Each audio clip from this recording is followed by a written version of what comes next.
So the procedures of the Legislative Assembly of the Falkland Islands are largely based on the procedures of the House of Commons in Westminster, and the office of the Speaker there has been in place since about the 14th century, so it's quite an ancient office, and it's been largely unchanged in terms of its role since about the mid-18th century. And so the role here is not entirely dissimilar to the role there at Westminster.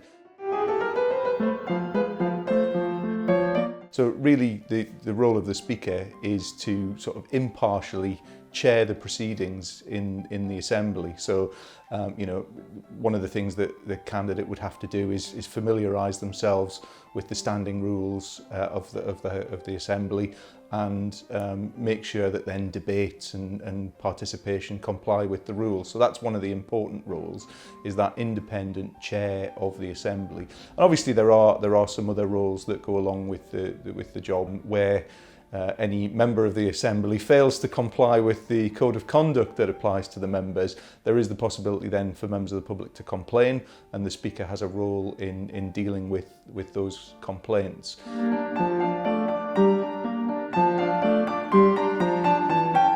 One of the things that we're quite lucky that, you know, the members of the Assembly, you know, are generally quite polite to one another, and do you know, wait and speak in order.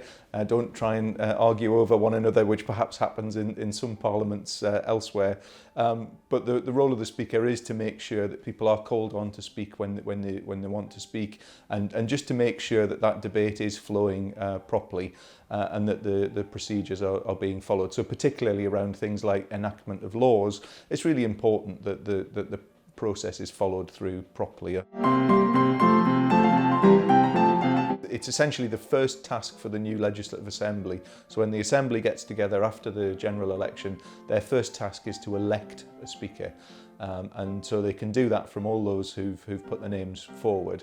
And they will literally have a ballot there in the Assembly to vote for which of those candidates they wish to choose to be Speaker and then Deputy Speaker. You must be a British citizen, so a British citizen or a British Overseas Territory citizen. You must be effectively registered as an elector, so you can't be disqualified from being a member of the Assembly. So you would need not to be an undischarged bankrupt and things like that. So there are those sort of disqualifications from the role, but otherwise no, there are no specific qualifications required. I mean, I think you need to be able to listen, you need to be able to ensure that you're looking round the room, because obviously people need to indicate that they wish to speak, etc. You need to be able to follow that sort of process. Be firm, ensure that the rules are complied with, but at the same time, you know, the role there is to make sure that everyone can participate properly in the Assembly.